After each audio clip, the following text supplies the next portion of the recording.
Hello मेरे प्यारे बच्चों, वेरी गुड मॉर्निंग। सुप्रभात के साथ हम लोग आगे बढ़ते हैं। आज पिछले लेक्चर्स में आप लोगों ने देखा होगा कि हमने इलेक्ट्रिसिटी स्टार्ट किया था, उससे रूबरू हुए, इंट्रोडक्शन किया, विद्युत आवेश के बारे में परिचय दिया। और सही मायने में ये समझना ज़रूरी है कि विद्युत आवेश की उत्पत्ति का मुख्य कारण क्या है। मैंने कहा था कि घर्षण से विद्युत की उत्पत्ति होती है। एक बॉडी से दूसरे बॉडी को रगड़ते हैं तो रगड़ने के कारण इलेक्ट्रिक चार्ज का फॉर्मेशन होता है, विद्युत आवेश की उत्पत्ति होती है। बात दरअसल उठती ये है कि रगड़ने से कैसे होता है।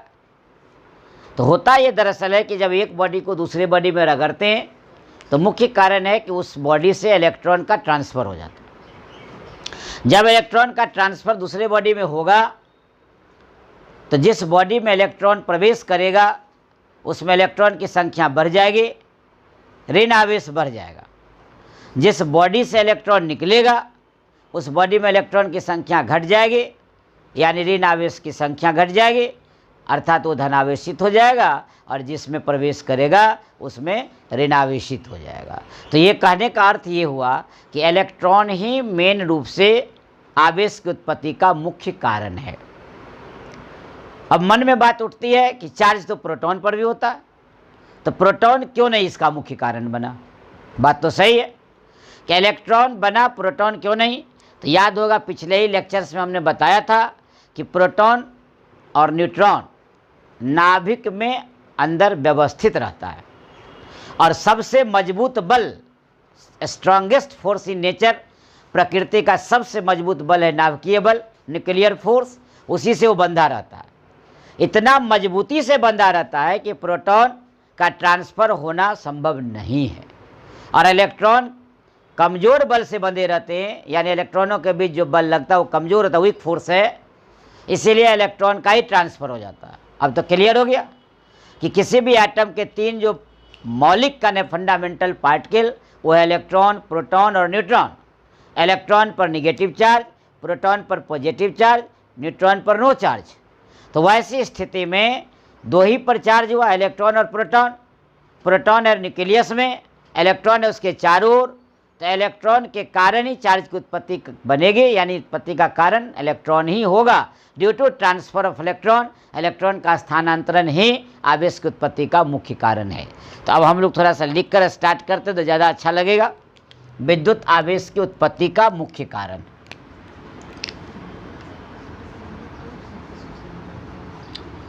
विद्युत आवेश की उत्पत्ति का मुख्य कारण।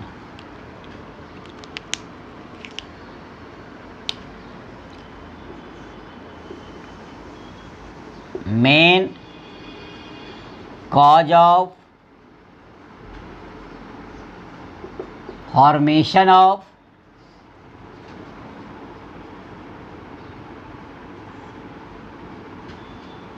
Electric charge.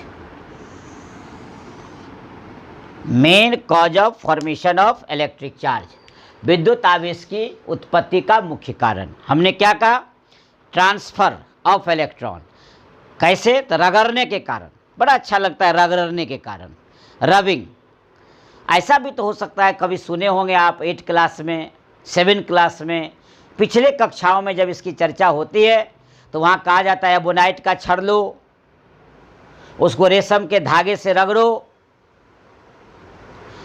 ग्लास रॉड लो, बिल्ली के खाल से रगड़ो, घोड़ा के पूंछ से रगड़ो, सूखी कंघी लो, सूखे बाल में रगड़ो। ये सब सारी बातों की चर्चाएं होती है। आखिर जो भी बातें हो, लेकिन एक बात सामने जरूर सब में कॉमन है, रगड़ो। चाहे सूखे बाल में सूखी कंघी रगड़ो, चाहे कांच के छड़ को रेशम के धागे से रगड़ो, चाहे रोआ या फर जिसको बोलते हैं फर, उससे एबोनाइट की छड़ को रगड़ो। वूलन कपड़ा है, उससे आप प्लास्टिक के सीट को रगड़ो, लेकिन रगड़ो। हर एक स्थिति में आपको चार्ज की उत्पत्ति होगी और हर एक में यही केस है, इलेक्ट्रॉन का ट्रांसफर होना। एक ही बात कॉमन है कि due to transfer of electron विद्युत के आवेश की उत्पत्ति का मुख्य कारण है। तो हम लोग थोड़ा सा लिखेंगे, तो स्टार्ट करते हैं।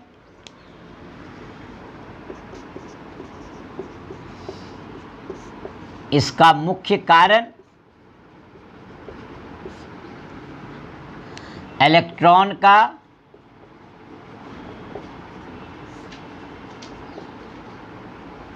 स्थानांतरण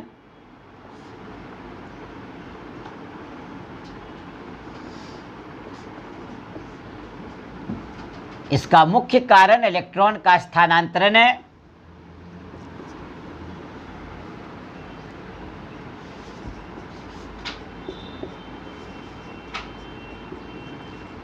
इलेक्ट्रॉन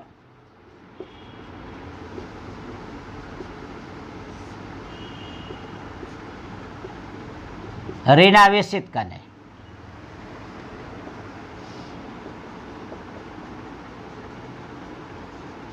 जब दो वस्तुओं को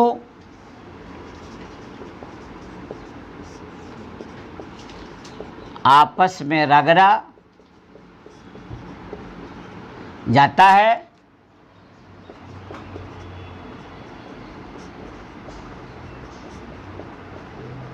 तो एक वस्तु से इलेक्ट्रॉन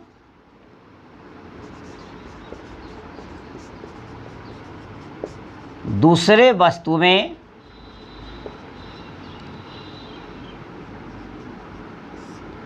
त्वरित हो जाता है।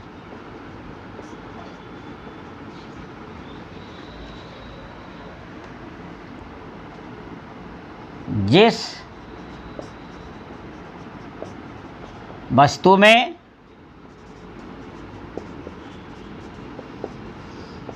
इलेक्ट्रॉन प्रवेश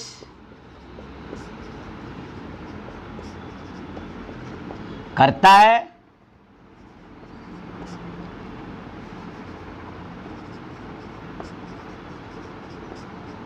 उस वस्तु में ऋण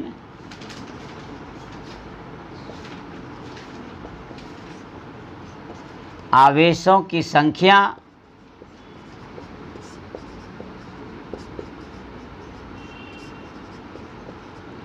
बढ़ जाती है। इसलिए वह वस्तु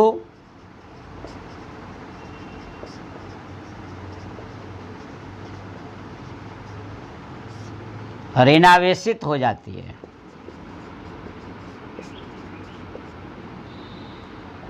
और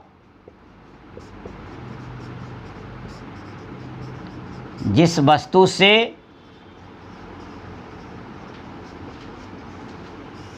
इलेक्ट्रॉन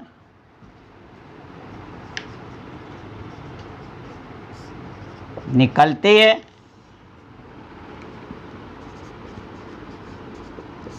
उसमें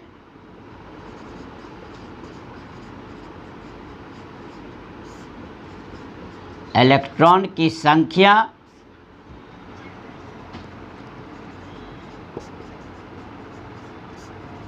घट जाती है और प्रोटॉन की संख्या बढ़ जाती है। इसलिए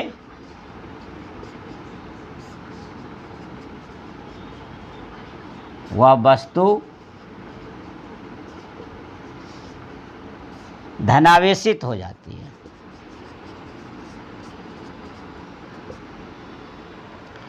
इस तरह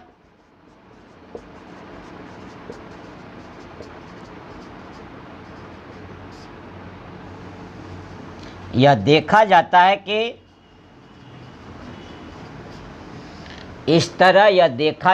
कि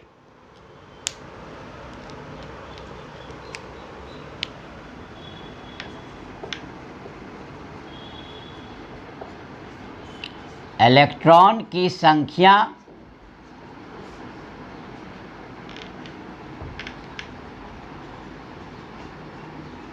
के बदलने से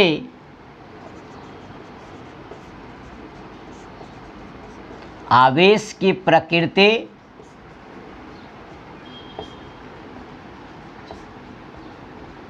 बदल जाती है। क्लियर हो गया? इलेक्ट्रॉन के स्थानांतरण से ही विद्युत आवेश की उत्पत्ति होती है। ये क्लियर हो गया? अब बात उठती है कि प्रोटॉन क्यों नहीं, तो आगे हम लिख देते हैं प्रोटॉन चूंकि नाभिकीय बल से बंधा रहता है, जो बल काफी मजबूत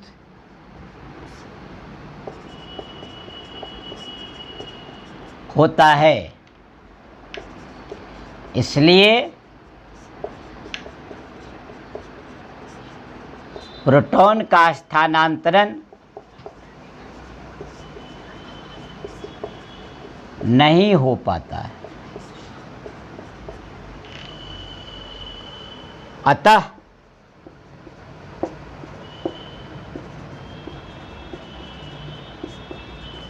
आवेश के उत्पत्ति का मुख्य कारण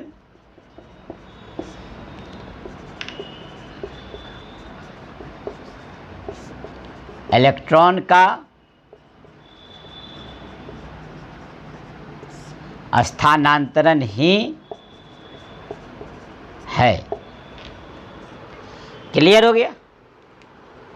ध्यान रखेंगे, एनोटे नोट।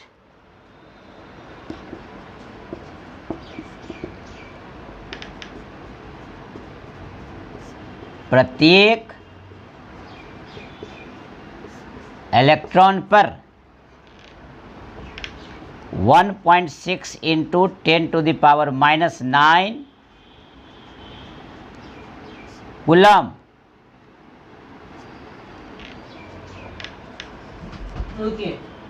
नंबर पहला कर देते हैं हम लोग। प्रत्येक इलेक्ट्रॉन पर 1.6 इंटू 10⁻⁹ कूलम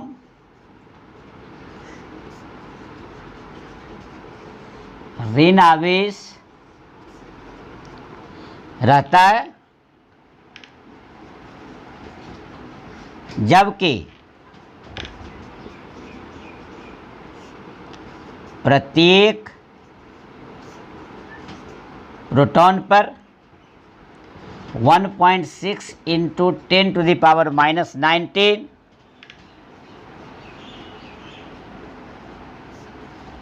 कूलम धन आवेश रहता है। क्लियर हो गया? दोनों का मैग्नीट्यूड सेम है, यानी दोनों का मान समान है। देखिए 1.6 इंटू 10⁻⁹ यहाँ भी है और उतने ही परिमाण का यहाँ भी है, लेकिन यहाँ धन है और यहाँ ऋण है, यानी यहाँ पॉजिटिव है और यहाँ नेगेटिव है। इससे अर्थ हो गया कि किसी भी इलेक्ट्रॉन और प्रोटॉन पर मान में बराबर उपस्थित चार्ज होते हैं, लेकिन नेचर में अपोजिट होते हैं, एक पॉजिटिव और एक नेगेटिव होते हैं। क्लियर कर लीजिएगा कि प्रत्येक इलेक्ट्रॉन पर इतना मान का ऋण आवेश, जबकि प्रत्येक प्रोटॉन पर इतना मान का धन आवेश रहता है। अब देखिए, किसी पदार्थ में इलेक्ट्रॉन उपस्थित है, यानी आवेश उपस्थित है। यहाँ पर आवेश की बात करेंगे, इलेक्ट्रॉन से नहीं। यानी ध्यान रखेंगे कि किसी बॉडी में, मान लीजिए आपके पास ये बॉडी है, इस बॉडी में चार्ज उपस्थित है या नहीं, और है तो किस नेचर का है, इसका पता लगाने वाले यंत्र का नाम विद्युतदर्शी कहलाता है, इलेक्ट्रोस्कोप कहलाता है। जैसे छोटी छोटी चीज़ों को बड़ा करके देखते हैं, उसका यंत्र का नाम माइक्रोस्कोप है। दूर स्थित वस्तु को देखते हैं, टेलीस्कोप है। उसी तरह किसी पदार्थ में उपस्थित आवेश है या नहीं, इसका पता लगाने के लिए जिस यंत्र का इस्तेमाल करते हैं, प्रयोग करते हैं, उपयोग में लाते हैं, व्यवहार करते हैं, उसको आप इलेक्ट्रोस्कोप बोलते हैं, यानी विद्युतदर्शी बोलते हैं। तो उसको भी लिख देते हैं, पॉइंट नंबर 2। अब हम लोग आते हैं नोट नंबर 2 पर। किसी पदार्थ में आवेश उपस्थित है या नहीं, इसकी जानकारी लगाने वाला भी तो कोई डिवाइस होगा, apparatus होगा, यंत्र होगा। जैसे आप सोचिए कि बहुत छोटी छोटी वस्तु को देखनी होती है तो माइक्रोस्कोप का उपयोग करते हैं, दूर स्थित वस्तु को देखनी होती है तो टेलीस्कोप का उपयोग करते हैं। उसी तरह किसी बॉडी में, मान लीजिए ये बॉडी है, उसमें चार्ज है या नहीं, इसका तो पता लगाने वाला कोई डिवाइस होगा। उस डिवाइस को बोलते हैं विद्युतदर्शी, इलेक्ट्रोस्कोप। यानी किसी पदार्थ में उपस्थित आवेश एवं आवेश की प्रकृति का पता जिस यंत्र से लगाया जाता है उसे बोलते हैं विद्युतदर्शी। तो लिखते हैं हम लोग, किसी पदार्थ में उपस्थित आवेश एवं आवेश की प्रकृति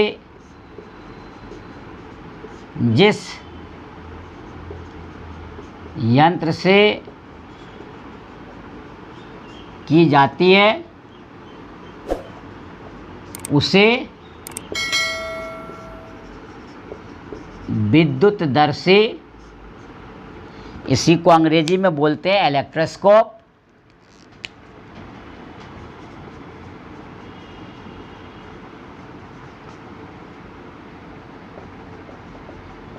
कहते हैं। क्लियर?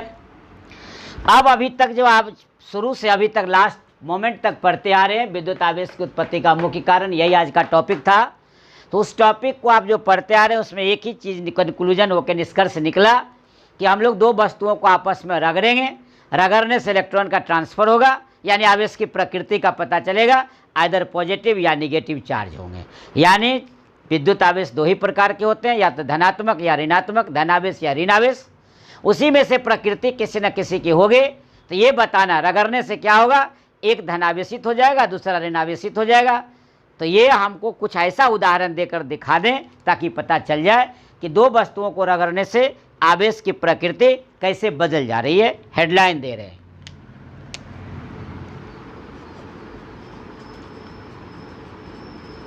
दो वस्तुओं को रगड़ने पर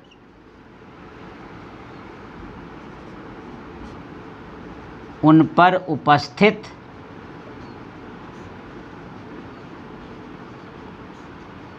आवेश की प्रकृति इस प्रकार होगी। क्लियर? अब हम लोग क्या करते हैं, एक चार्ट बना देते हैं और दो तीन एग्जाम्पल दे देते हैं।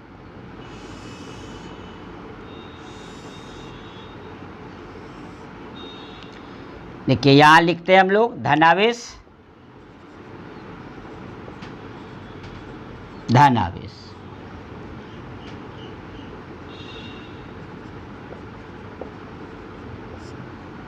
और ये हो गया ऋणावेश। इसका अर्थ क्या हो गया, ये पॉजिटिव, धनावेश क्या हो गया, पॉजिटिव, और ऋणावेश हो गया नेगेटिव। क्लियर? यानी ये पॉजिटिव चार्ज है और ये नेगेटिव चार्ज है, ये आपको बताना है। जैसे हम एक एग्जाम्पल लेते हैं, ध्यान से देखिए।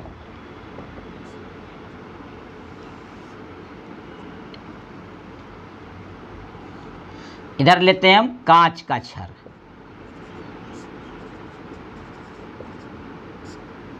कांच का छड़ लिए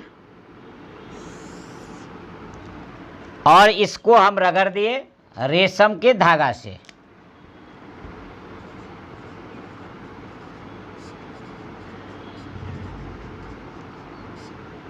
अब कांच के छड़ को रेशम के धागा से रगड़ दिए तो कांच के छड़ पर पॉजिटिव चार्ज और रेशम के धागा पर निगेटिव चार्ज, इसलिए कि कांच के छड़ से इलेक्ट्रॉन रेशम के धागा में प्रवेश कर गया, जिसमें इलेक्ट्रॉन जाएगा वो निगेटिव हो जाएगा, जिससे जाएगा वो पॉजिटिव हो जाएगा। क्लियर।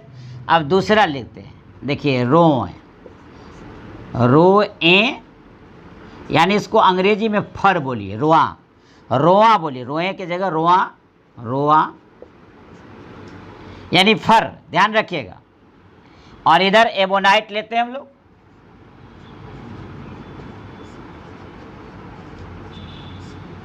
या रबर भी ले सकते हैं। तो देखिए रोआ को रख दी, रोआ से एबोनाइट और रबर को रगड़ते हैं तो सेम प्रकृति, इस पर पॉजिटिव और इस पर निगेटिव हो जाएगा। क्लियर हो गया। अब इधर देखिए,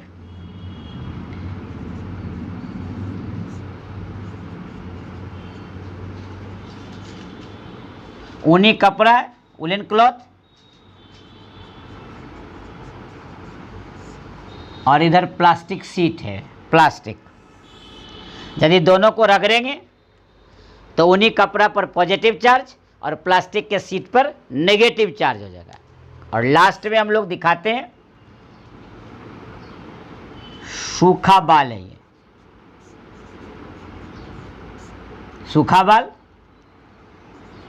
और इधर सूखी कंघी है, ध्यान देंगे।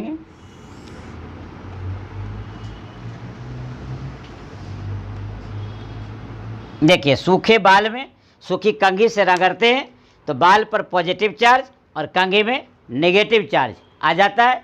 तो इस तरह आप क्या किए, एक चार्ट बना लिए। तो आपको दो वस्तुओं को रगड़ने से, इस तरह बहुत सारा है, घोड़ा का पूंछ है, बिल्ली का खाल है, इस तरह बहुत सारा चीज़ से एक दूसरे को रगड़ा जाता है। लेकिन दो वस्तुओं को रगड़ने से इस तरह आवेश की प्रकृति में चेंज आता है, जो आपको बता दिया गया। तो मैं उम्मीद करता हूं कि आज आप लोग विद्युत आवेश की उत्पत्ति का मुख्य कारण समझ गए होंगे। अब अगले क्लास में हम लोग अगले टॉपिक के साथ मिलते हैं, तब तक लेते हैं आपसे सुविधा। आप भी रखें अपना ख्याल, और आपका अपना प्यारा चैनल रिवेल फिजिक्स, जो यूट्यूब का आपका सबसे पसंदीदा चैनल है, उस पर लगातार बने रहें। इस तरह ज़रूर आपसे लगातार वीडियो मिलता रहेगा। आनंद उठाएं। किसी तरह का कंप्लेंट कमेंट बॉक्स में ज़रूर डालें।